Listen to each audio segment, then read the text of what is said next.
জাহান্নামের ভিতরের ফেরেশতারা যখন বান্দার গুনার উপরে টিফেল করে বান্দাকে আযাব দেওয়ার জন্য সিদ্ধান্ত নিবে, কোরআনের খতমগুলি ওই সমস্ত ফেরেশতার সঙ্গে তর্ক বিতর্ক করবে যে চতুর্দিকে শুধু কোরআনের খতম আর খতম। আমরা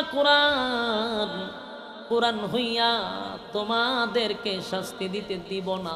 প্রতিদিন যদি 3 বার করে সূরা ইখলাস কুল আল্লাহ পড়েন, আল্লাহ আপনার আমল নামায় 1 খতম সওয়াব ঢুকায়া দিবে। সুবহানাল্লাহ। ডেলি যদি একবার পড়ি 365 দিনে 365টা খতম। সুবহানাল্লাহ। প্রতিদিন একবার করে পড়লে বছরে 365টা খতম যদি হয়ে যায়, 60 বছর যদি বাঁচি, তাহলে 365 রে 60 দিয়া আপনি পূরণ দিয়া দেখেন কত হাজার খতম আপনার আমল নামায়। যুবক ভাই, হাশরের মাঠে যখন দাঁড়াবেন তখন দেখা যাবে শুধু সূরা ইখলাসের খতম, খালি কোরআনের খতম, খালি কোরআনের খতম। তখন মালাকুল মউত আপনাকে নিয়ে যাবে, পুনরায় আবার জীবিত করবে। গজবের ফেরেশতা আপনার পাশে আসবে, কোরআনের খতমগুলি চতুর্দিকে বলবে আমরা কোরআন তার শরীরে স্পর্শ করতে দিব না। যুবক ভাই, জাহান্নামের ভিতরের ফেরেশতারা যখন বান্দার গুনার উপরে টিফেল করে বান্দাকে আযাব দেওয়ার জন্য সিদ্ধান্ত নিবে, কোরআনের খতমগুলি ওই সমস্ত ফেরেশতার সঙ্গে তর্ক বিতর্ক করবে যে চতুর্দিকে শুধু কোরআনের খতম আর খতম। আমরা কোরআন হইয়া তোমাদেরকে শাস্তি দিতে দিব না। এই লোক আমার কোরআনের হাফেজ, কারণ এত খতম হাশরের মাঠে যে কোরআনের খতম বেশি থাকার কারণে কোরআনও তার জন্য একটা পর্যায়ে সুপারিশ করবে। সুবহান। কেউ যদি সূরা ইখলাস প্রতিদিন পড়তেই থাকে তো আল্লাহ তার ইজ্জত বাড়ায়া দেয়, সুবহানাল্লাহ, সম্মান বাড়ায়া দিবে। সুবহানাল্লাহ। কথা বুঝতেছেন? তো এই সূরা ইখলাস আমি আপনাদের সামনে তেলাওয়াত করছি। আমরা সূরাটাকে কয়েক ভাগে ভাগ করে আলোচনা করব। প্রথম আলোচনা করব সূরাটা কেন নাজিল হলো, এরপরে সূরার সংক্ষিপ্ত তাফসীর, এটার সরল তরজমা, এরপর আমরা আলোচনা করব এটার ফজিলত সম্পর্কে। এই 3 ভাগে আলোচনা করলে আপনাদের নাজিলের কারণও জানতে পারবেন, এর সরল তরজমাও শুনতে পারবেন, এর ফজিলতও জানতে পারবেন। রাজি আছেন ইনশাআল্লাহ? প্রথমে আসুন এই সূরাটা আল্লাহ কেন নাজিল করল, নাজিলের কারণটা কি, কোন প্রেক্ষাপটে, যেটাকে তাফসীরের ভাষায় বলা হয় শানে নজুল, মানে নাজিল হওয়ার কারণ। আপনারা বসে যান, লড়াচড়া করেন না ভাই, মনোযোগ দিয়া কথাগুলো একটু শ্রবণ করেন। সময় তো বেশি নাই, মাগরিব পর্যন্ত। আপনারা যদি মনোযোগ না দেন আলোচনা বুঝে আসবেন। আর আমি এখানে বসছি কোনো গিচ্ছা কাহিনী বলার জন্য না। যতক্ষণ কথা বলবো কোরআন থেকে কথা বলবো যেন আপনারা বাড়িতে কিছু নিয়ে যেতে পারেন। দিন শেষে যেন বালিশের সঙ্গে মাথায় চিন্তা করেন যে আজকের মাহফিলে গিয়ে একটা জিনিস শিখতে পারলাম, একটা জিনিস বুঝতে পারলাম, এটা যেন মাথায় ঘুরে। আর আইলেন কিছু শিখলেন না, কতক্ষণ নাচানাচি করে চিল্লাচিল্লি করে গেলেন গা, তোলা বলো কি বুট খাইলেন, বাদাম খাইলেন, জিলাপি খাইলেন, পাই দিয়েছেন। এটারে জিন্দেগি হয় না। একটু মনোযোগ দিয়ে শুনুন সূরাটা কেন নাজিল হলো, নাজিল হওয়ার কারণটা কি, এটা আমরা প্রথমে আলোচনা করি। রাসূল আরবি সাল্লাল্লাহু আলাইহি সাল্লাম যখন মক্কাতে পদার্পণ করলেন, যেদিন রাসূলের জন্ম হলো, যেই সমাজে জন্ম হলো, তখনকার যুগটা ছিল মূর্তি পূজারী। এরা ছিল বহুবাদী, মানে বহু খুদায় বিশ্বাস করত। তারা আল্লাহকে এক অদ্বিতীয় হিসাবে মানত না। ওই সমাজে কয়েকটা দলের মধ্যে একটা দল হলো মূর্তি পূজারী, এরা বহুবাদী। আরেকটা দল ছিল তিত্ববাদী, এই দ্বিতীয়বাদী হইল ইয়াহুদি গোষ্ঠী। আরেকটা দল হলো তিত্ববাদী, এরা তিন খুদায় বিশ্বাসী, এরা হইল খ্রিস্টান। তাহলে খ্রিস্টানরা কয় খুদায় বিশ্বাসী? তিন খুদা। ইয়াহুদিরা দুই খুদায়, মূর্তি পূজারীরা বহু খুদা, এরা কোনো খুদার হিসাব নাই। তো রাসূল আরবি সাল্লাল্লাহু আলাইহি সাল্লাম এই সমাজে জন্মগ্রহণ করছে। প্রথম 40 বছর তার এদেরকে এক আল্লাহর দাওয়াত দেয় নাই। 40 বছর পূর্ণ হওয়ার পরে যখন মানুষের কাছে কালেমার দাওয়াত দিল, লা ইলাহা ইল্লাল্লাহ মুহাম্মাদুর রাসূলুল্লাহ সাল্লাল্লাহু আলাইহি ওয়াসাল্লাম, আমরা কলিমা তাইয়্যিবা পড়ছি, কলিমা শাহাদাত পড়ছি, ঠিক না? আশহাদু আল্লা ইলাহা, কথা পারেন না আপনারা? আশহাদু আল্লা ইলাহা ইল্লাল্লাহু ওয়াহদাহু লা শারীকা লাহু, এর অর্থ কি? তা আল্লাহ ছাড়া আর কোনো ইলাহ নাই, ওনার কোনো শরীক নাই, ওনার কোনো অংশীদার নাই। আমি এটা সাক্ষ্য দিছি, আমি নিজে সাক্ষ্য দিতেছি আল্লাহ ছাড়া কোনো ইলাহ নাই। রাসূল দাওয়াত দিতেছে, দাওয়াত দেওয়ার কারণে মক্কা নগরীতে একটা হন্ডগোল শুরু হয়ে গেল। কারণ এতদিন পর্যন্ত তারা বহু খুদায় বিশ্বাসী, এতদিন পর্যন্ত তারা দুই খুদায় বিশ্বাসী, এতদিন পর্যন্ত তারা তিন খুদায় বিশ্বাসী। মানে এই দলগুলি রাসূল আরবি সাল্লাল্লাহু আলাইহি সাল্লামের কাছে আয়েশা বলল, ওই তিন দল আইছে। কয় দল? তিন দল আইছে রাসূলকে বলতেছে যে তোমার জন্মের আগের থেকে আমরা আল্লাহকে আল্লাহ বলে ডাকি। কথা আপনারা দিয়ে বুঝতে গেছে রয়েছে, ওয়াজ শুনতেছে, মানে শোনা বন্ধুর ইচ্ছা গাইতাম, মজা লাগতাম। ভাই কোরআন থেকে কথা বললে মনোযোগ দিতে হয়, গেলু ভালো থাকতে হয়, একেবারে ফ্রেশ মনে কথা শুনতে হয়, না বুঝবেন কি? তা এখানে কি হুকুরা করছি কিনি যে মনে চাইলে শুনলাম আর নিলে না, মনোযোগ দেওয়া তাহলে বাড়িতেও যেতে পারবে।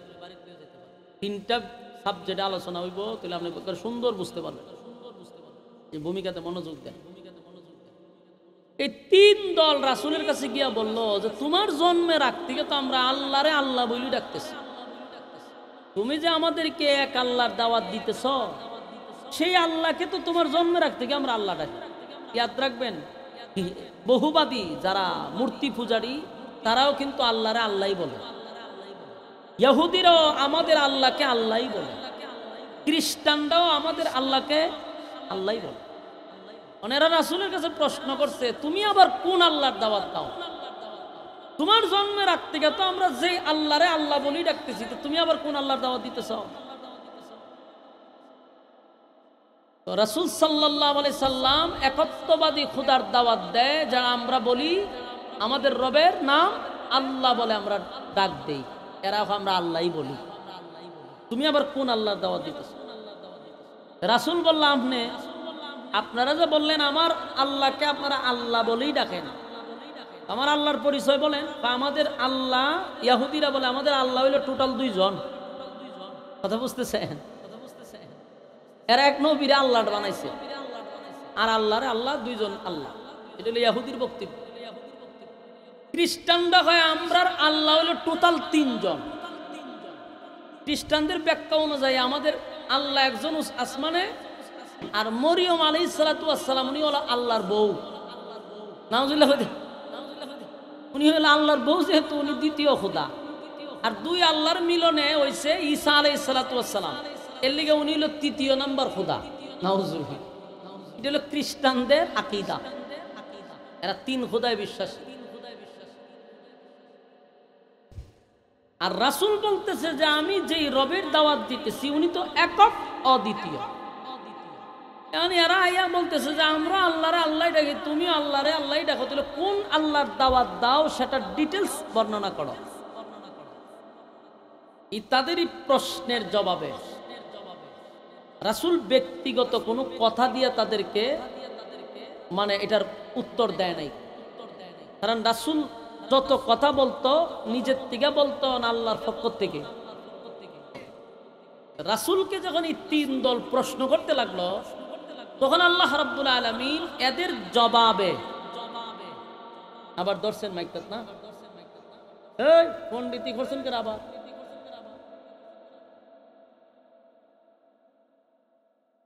ওইদিকে সাউন্ড বাড়ান, তাহলে বক্সারের মধ্যে নেন। আমার ঠিক আছে, আমার এই সাইড ঠিক আছে, ওই সাইডে বাড়ান, বাড়ান, ওইদিকে বাড়ান। সবার খান তো আর একরকম না, করবা কি তাহলে সাউন্ড দাও। এদিকে সাউন্ড হয় না মনে।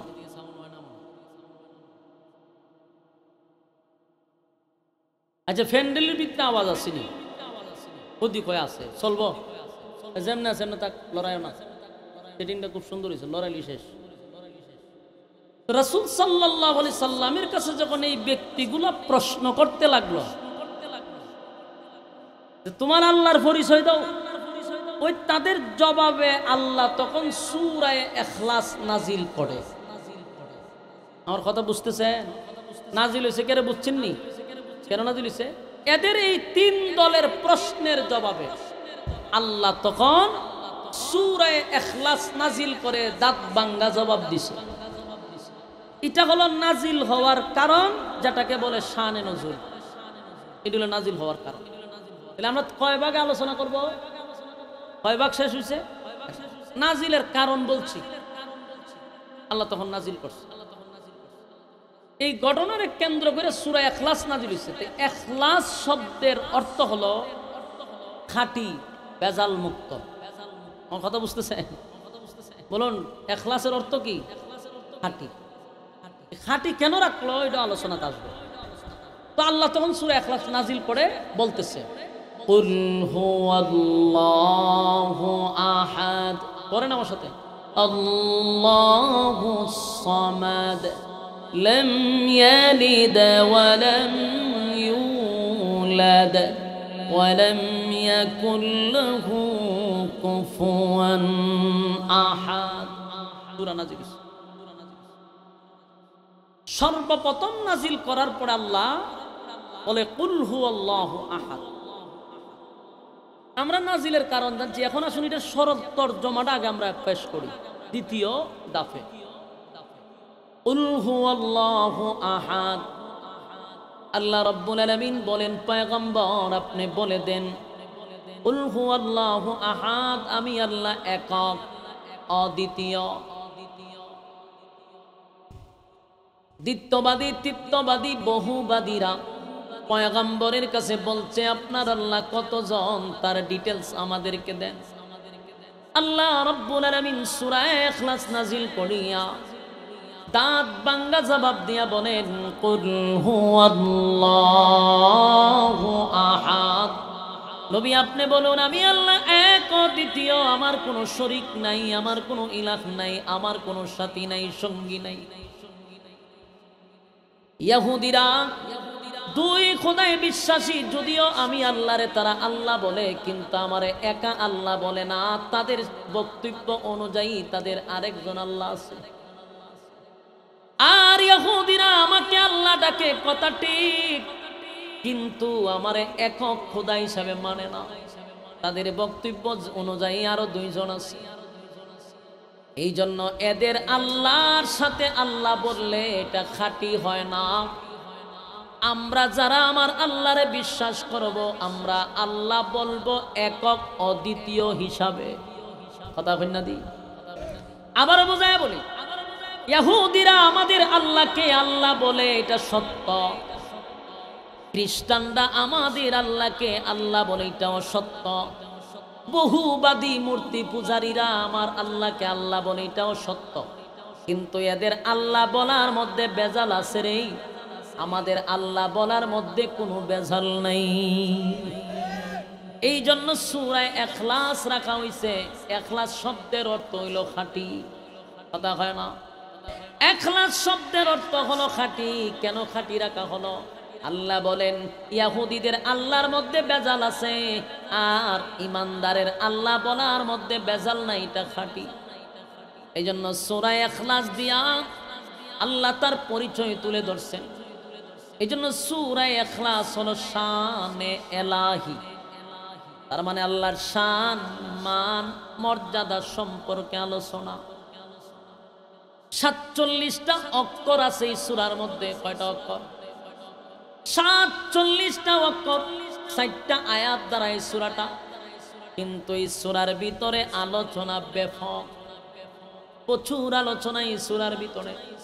যদিও সূরাটা বড় ছোট। আল্লাহ বলেন, নবী গো, তাদের আল্লাহ বলার মধ্যে ভেজাল আছে, কারণ তারা আমার এক আল্লাহ বলে বিশ্বাস করে না।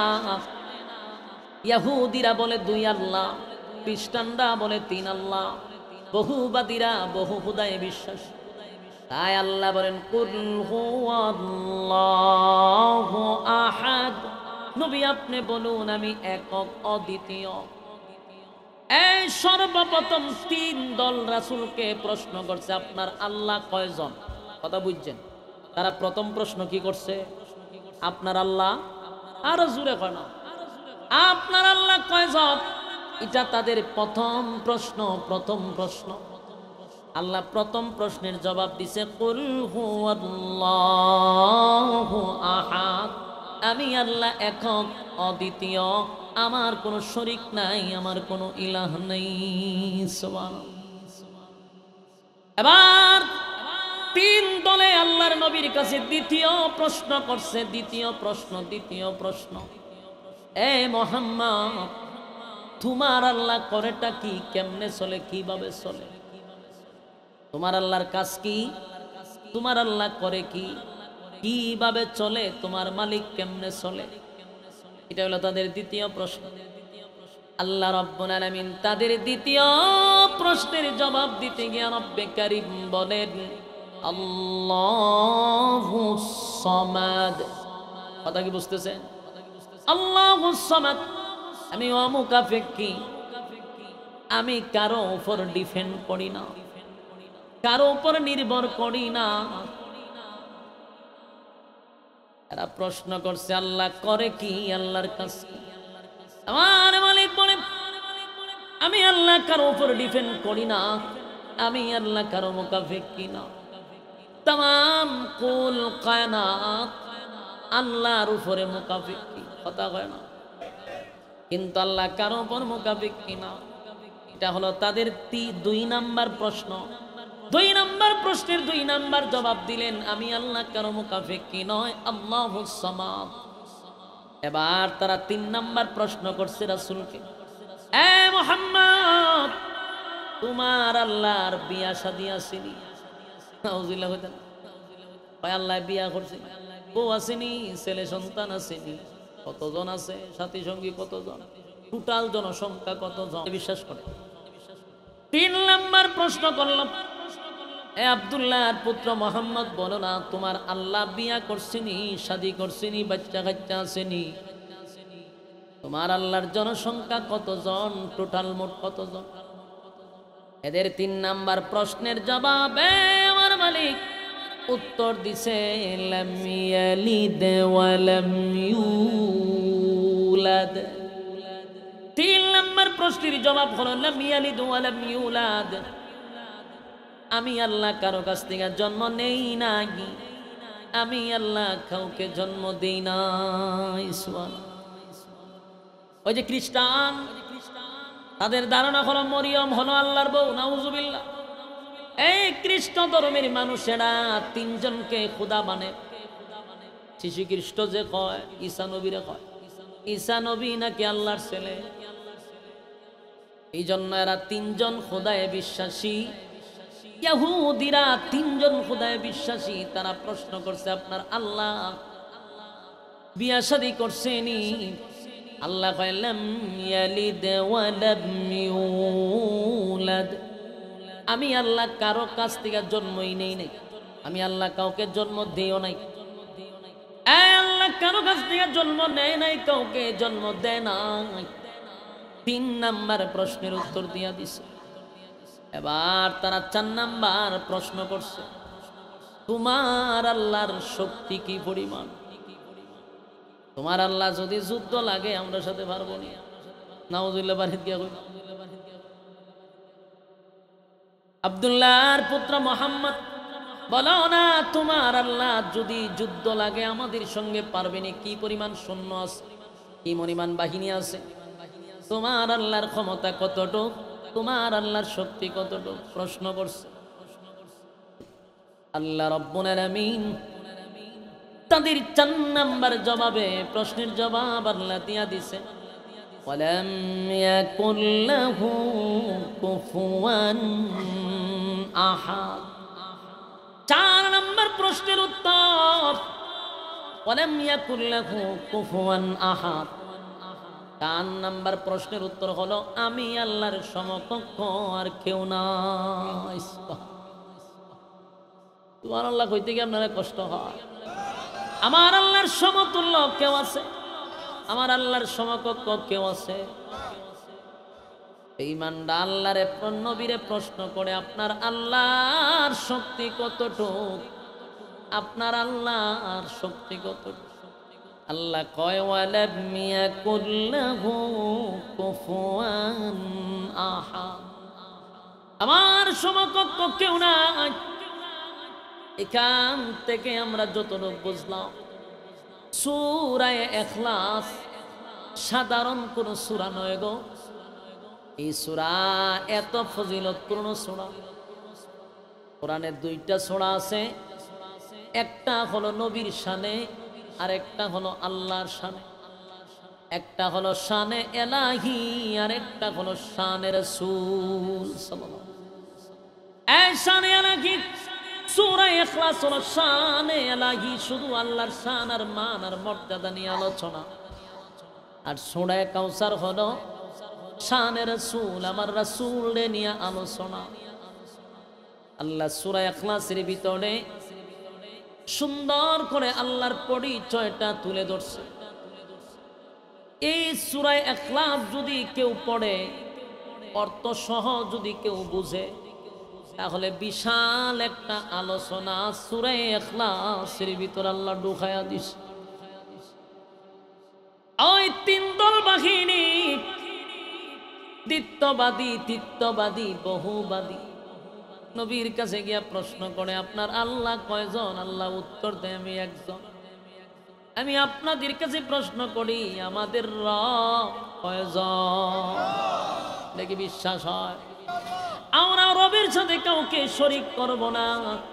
অনেক মানুষ দেখবেন মুখে মুখে বলে, আসলেই বলে আল্লাহ তো একজনই, কিন্তু তার কাজকর্ম বোঝা যায় আল্লাহ ছাড়া আরেকজনে পারে। নাউজুবিল্লাহ। কোনটা আল্লাহর শানের সাথে, কোনটা আল্লাহর গুণের সাথে, কোনটা আল্লাহর কাজের সাথে মিলা যায়।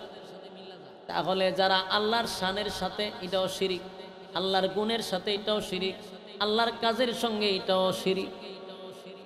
আল্লাহ যে ক্ষমতার মালিক সেটাকে অন্য কাউরে মনে করা সেটাও শিরিক। কথা হয় না? যেমন ব্যবসায় বরকত দেওয়ার মালিককে, অথচ আপনি বললেন অমুক মাজারে আমি যদি গুরু দেই তাহলে আমার ব্যবসায় বরকত হবে। অথচ আপনার ভিতরে আপনি নিজেও জানেন যে আল্লাহ একজন, এটা আপনার বিশ্বাস, কিন্তু আপনি অমুক জায়গায় দিলে বরকত হবে এই যে বললেন এবং দিলেন, এটাও শিরিক। কারণ বরকত দেওয়ার মালিককে আপনি আরেক কেন দিয়া কোন কেন বরকত দিত? এটাকে আল্লাহরে মানলেন। আল্লাহর গুণের সাথে কাউকে শরীক করা এটাও শিরিক। সন্তান হয় না, হয় না, অমুক পীরের কাছ থেকে গেছে, বাবা আপনি আমার একটু সন্তানের ব্যবস্থা করে দেন। সে নিজেও জানে আল্লাহ একজন, সে আল্লাহ দুইজন বলে না, কিন্তু সন্তান দেওয়ার মালিক আল্লাহ, সন্তান চায় পীরের কাছে, এটাও শিরিক। কারণ সন্তানের দেওয়ার মালিক কে? আপনি আল্লাহর কাছে দোয়া করবেন, রব্বি হাবিলি মিনাস সালিহিন, আল্লাহ আপনি আমাকে একটা নেককার সন্তান দেন। সন্তান দেওয়ার মালিক আল্লাহ, চাইবেন আল্লাহর কাছে, আল্লাহ ফিরাইয়া দিবে না। কিন্তু কোনো পীরের কাছে চাওয়া যাবে না, কোনো বাবার কাছে চাওয়া যাবে না, এটাও শিরিক। কারণ আল্লাহর গুণ পীরের সঙ্গে লাগাই দিছে। ভাই আপনারা যখন সবই গেছেন ঘটনা কি না? আপনারা খুব কষ্ট পাইছেন, মানে ছায়া অভ্যাস আছে তো, যারা ছায়া অভ্যাস আছে যারা কষ্ট লাগে। একমাত্র সন্তান দেওয়ার মালিক আল্লাহ। যদি কেউ পীরের কাছে সন্তান চায়, এটা আল্লাহর গুণ ফিরে লাগাইছেন, এটাও শিরক। ব্যবসায় বরকত হয়, আল্লাহ বরকত দেয়, যদি ফিরে দিয়া বরকত আনতে চান, এটাও শিরক। দোয়া চাইতে পারেন, কিন্তু তার কাছে ডাইরেক্ট সন্তান চাওয়া যাবে না। ব্যবসায় বরকত হয় না, আপনি বরকত দিয়া দেন, এমন কথা বলা যাবে না। তাহলে মানুষ বিশ্বাস করে এক আল্লাহ, কিন্তু আল্লাহর গুণের সাথে যদি কাউরে লাগায়া দেওয়া হয়, সেটাও শিরক। এই জন্য আল্লাহ বলেন আল্লাহুস সামাদ, আমি কারো মুখাফিক কিনা। দুনিয়ার সব মাখলুক আমার উপরে ডিপেন্ড করে, কথা হয় না। আমার যুবক ভাইরা, সরল তরজমা আমরা শুনলাম। এবার আসুন এই সূরা ফজিলত সম্পর্কে আলোচনা করি। ফজিলত সম্পর্কে আলোচনা জানার দরকার আছে না নাই? সূরা ইখলাসকে বলা হয় তাদিলু সূরাতুল ইখলাস তুলুসুল কোরআন, মানে সূরা ইখলাস যদি কেউ 3 বার পড়ে, এক খতমের সওয়াব তার আমলনামায় আল্লাহ দিয়া দেয়। এই সূরা কি সাধারণ সূরা? আমার যুবক ভাইরা, সূরা ইখলাস আল্লাহ নাজিল করছে কেন জানেন? শুধু একটা কারণে নয়, বান্দারে মহব্বত করছে। মহব্বত বান্দাদের উপর আল্লাহ একটা নিয়ামত দান করছে। কারণ আমরা 30 পারা কোরআন পরে খতম অনেকেই হয়তো বা জীবনও দিছে না। এরকম লোক আছে না নাই? এক খতম কোরআন পড়ে পড়ে পড়ে পড়ে কেউ খতম দেয় নাই, এমন লোক এই মাহফিলও আছে। কিন্তু মরার আগ পর্যন্ত তার আমল নামায় কোরআন খতমের সওয়াব নাই রে। হাসরের মাঠে যখন আল্লাহ আপনি আমারে দাঁড় করাবে, আমল নামায় দেখবে একটা কোরআনের খতমের সওয়াবই বান্দার আমল নামায় নাই। হায় আফসোস, হায় আফসোস, কোরআনের খতম আপনার আমল নামায় নাই। হাসরের মাঠে যখন আল্লাহ দাঁড় করাবে, আমল নামা তালাশ করে দেখবে নাই নাই, আমল নামায় কোরআনের খতম নাই। আল্লাহ বলবে বান্দারে, কোরআন আমি নাজিল করলাম আমার পয়গম্বরের উপরে, এত বড় নিয়ামত উম্মত তোদের জন্য দিলাম, কিন্তু এত বড় কপাল পোড়া, গোটা কোরআনের খতম তোর আমল নামায় একটাও নাই। তুই কত বড় নাফরমান। আপনারা বলবেন হুজুর আমার সময় নেই। তোমার খেলার সময় আছে, আড্ডা মারার সময় আছে, তোমার মোবাইলে সময় আছে, তোমার গল্পের সময় আছে, ব্যবসার সময় আছে, সময় নাই শুধু আল্লাহর বেলা। হাসরের মাঠে মানুষ যখন দাঁড় হবে, তখন আমল নামায় কোরআনের সওয়াব পাওয়া যাবে না। তাই আল্লাহ বলেন আমার বান্দাদেরকে আমি বড় ভালোবাসি। আমার বান্দারা কিয়ামতের মাঠে কোরআনের খতম লইয়া অনেকে উঠতে পারবে না। তাই তো আল্লাহ এই সূরাটারে কোরআনের 3 ভাগের 1 ভাগ বানায়া দিছে। সুবহানাল্লাহ। এই সূরা ইখলাস মানে কুল হু আল্লাহ সূরা, সাধারণ পাবলিকের কাছে কুল হু আল্লাহ নামে পরিচিত, কিন্তু সূরাটার নাম হলো সূরা ইখলাস। এই সূরা হলো কোরআনের 3 ভাগের 1 ভাগ। কেউ যদি সূরা ইখলাস একবার পড়ে, 10 পারা কোরআনের সওয়াব আমল নামায় ঢুকায়া দিবে। কেউ যদি 2 বার পড়ে রে, আমল নামায় 20 পারার সওয়াব আল্লাহ ঢুকায়া দিবে। কেউ যদি 3 বার পড়ে, আমল নামায় আল্লাহ 1 খতমের সওয়াব আমল নামায় ঢুকায়া দিবে। আমার যুবক ভাইয়েরা, বৃদ্ধ বাবারা যারা কোরআন পড়তে পারেন না, আমল নামার মধ্যে একটা কোরআনের সওয়াব এখন পর্যন্ত ঢুকাইতে পারলেন না, তাহলে তাদের জন্য একটা সুসংবাদ আজকের মাহফিল থেকে জানায়া যায়। সুসংবাদ হলো, প্রতিদিন যদি 3 বার করে সূরা ইখলাস কুল হু আল্লাহ পড়েন, আল্লাহ আপনার আমল নামায় 1 খতম সওয়াব ঢুকায়া দিবে। সুবহানাল্লাহ। ডেলি যদি একবার পড়ি, 365 দিনে 365টা খতম। সুবহানাল্লাহ।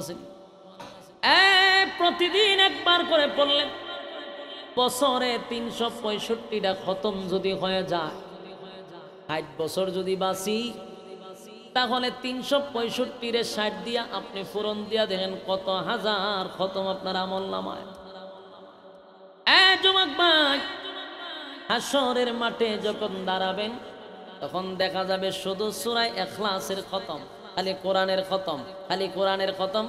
তখন মালাকুল মউত আপনাকে নিয়ে যাবে, পুনরায় আবার জীবিত করবে, গজবের ফেরেশতা আপনার পাশে আসবে, কোরআনের খতমগুলি চতুর্দিকে বলবে আমরা কোরআন, আমরা কোরআন, তার শরীরে স্পর্শ করতে দিব না।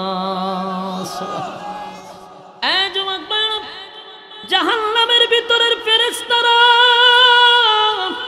যখন বান্দার গুনার উপরে টিফেল করে বান্দাকে আযাব দেওয়ার জন্য সিদ্ধান্ত নিবে, কোরআনের খতমগুলি ওই সমস্ত ফেরেশতার সঙ্গে তর্ক বিতর্ক করবে যে চতুর্দিকে শুধু কোরআনের খতম আর খতম, আমরা কোরআন কোরআন হইয়া তোমাদেরকে শাস্তি দিতে দিব না। এই লোক আমার কোরআনের হাফেজ, কারণ এত খতম, এত খতম। হাশরের মাঠে যে কোরআনের খতম বেশি থাকার কারণে কোরআনও তার জন্য একটা পর্যায়ে সুপারিশ করবে। সুবহান। যুবক ভাইরা আমার, তাহলে আমরা মাত্র 3 বার, বেশি কষ্ট লাগে না, 1 মিনিট সময়ও লাগে না, কথা হয় না। পড়েন তো আমার সঙ্গে, কুল হুয়াল্লাহু আহাদ আল্লাহুস সামাদ লাম ইয়ালিদ ওয়া লাম ইউলাদ ওয়া লাম ইয়াকুল লাহু কুফুয়ান আহাদ। যুবক বাবা, মুরব্বী বাবারা, পর্দার আড়ালের মা বোনেরা, এই মুহূর্তে আমার সঙ্গে যারা পড়ছেন একবার 10 পারা কোরআনের সওয়াব আপনাদের আমল নামায় ঢুকায়া দিছে। পড়ুন আর একবার, কুল হুয়াল্লাহু আহাদ আল্লাহুস সামাদ লাম ইয়ালিদ ওয়া লাম ইউলাদ ওয়া লাম ইয়াকুল লাহু কুফুয়ান আহাদ। এই মুহূর্তে আমার সঙ্গে যারা পড়লেন প্রত্যেকের আমল নামার মধ্যে 20 পারা কোরআনের সওয়াব ঢুকে গেছে। পড়েন আবার, কুল হুয়াল্লাহু আহাদ আল্লাহুস সামাদ লাম ইয়ালিদ ওয়া লাম ইউলাদ ওয়া লাম ইয়াকুল লাহু কুফুয়ান আহাদ। আমার যুবক ভাইয়েরা, মুরব্বী বাবারা, মা বোনেরা, যারা এই মুহূর্তে আমার সঙ্গে পড়ছেন 3 বার, প্রত্যেকের আমল নামার অ্যাকাউন্টে একটা খতমের সওয়াব আল্লাহ লেখা রাখছে। একটা জবান বন্ধ করবেন না, উচ্চ সুরে বলেন আল্লাহু আকবার। আর জোরে করে আল্লাহু আকবার। এই ইমানের আওয়াজ দিয়ে বলেন আল্লাহু আকবার। আমার মালিকের কত মায়া, কত মায়া, কত মায়া, কত মায়া। বান্দা 30 পারা পরে পরে খতম করতে পারবে না, তাই তো আমি সূরা ইখলাস দিয়া দিলাম, তাদিল সূরাতুল ইখলাস সুলুসুল কোরআন। প্রত্যেকটা মানুষ 3 বার পড়লে আমি আল্লাহ তার আমল নামায় 30 পারা কোরআনের সওয়াব দিয়া দিব। আমার যুবক ভাইয়েরা, এই যে আমার সঙ্গে পড়ছেন, একটা খতমের সওয়াব লইয়া বাড়িতে যাবেন, তাহলে আজকের মাহফিলটা সাকসেস, আজকের মাহফিল কবুলিয়তের লক্ষণ। কারণ এত বলা শ্রোতার আমল নামায় একটা করে কোরআনের সওয়াবের খতম পাওয়া গেছে। সচরাচর মাহফিলে গেলে শ্রোতাদের আমল নামায় 1 খতম কোরআনের খতম থাকে না, এটা অনেকের ভাগ্যে জুটেও না। আজকের মাহফিলে 1 খতম কোরআনের সওয়াব লইয়া বাড়িতে যাবেন, খুশি না বেজা? এই সূরা ইখলাস শুধু এতটুক নয়, সূরা ইখলাস যদি কেউ প্রতিদিন প্রতিদিন প্রতিদিন 10 বার পড়ে, বলুন কয়বার? কেউ যদি 10 বার পড়ে, আল্লাহর নবী বলেন জান্নাতে তার জন্য একটা বালাখানা তৈরি করা হয়। সুবহানাল্লাহ। যুবক ভাইয়েরা, জান্নাতের ভিতরে বালাখানা তৈরি করা হয় রে। শুধু এখানেই নয়, কেউ যদি প্রতিদিন 100 বার সূরা ইখলাস পড়ে, আল্লাহ নবী বলেন 100 বার যদি কোন উম্মত আমার পড়ে গো, ওয়াদা দিলাম জান্নাতটা তার জন্য ওয়াজিব হয়ে যাবে। চিৎকার দিয়া কোন সুবহান। আমার যুবক ভাইরা, এই সময় বেশি লাগে না। প্রতিদিন যদি অনর্থক কথা না বলি, বেহুদা কথা না বলি, সময় নষ্ট না করি, আমার মনে হয় এই প্যান্ডেলের ভিতরে প্রত্যেকের কাছে সূরাটা মুখস্থ আছে। আমরা যদি গনে গনে 100 বার সূরা ইখলাস পড়ি, আল্লাহর কসম নবী বলছেন, আমি আল্লাহর নবী ওয়াদা দিলাম এই বান্দাকে আল্লাহ হাসরের মাঠে ইজ্জত দান করবে, জান্নাত তার জন্য ওয়াজিব হয়ে যাবে।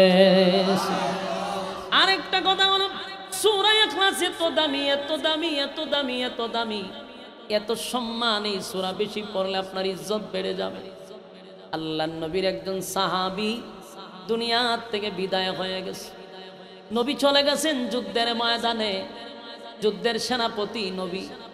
আর নবীর কাছে জিবরাইল খবর পাঠাইছে, নবী গো, আপনার একজন সাহাবী এই মুহূর্তে মারা গেছে মদিনায়।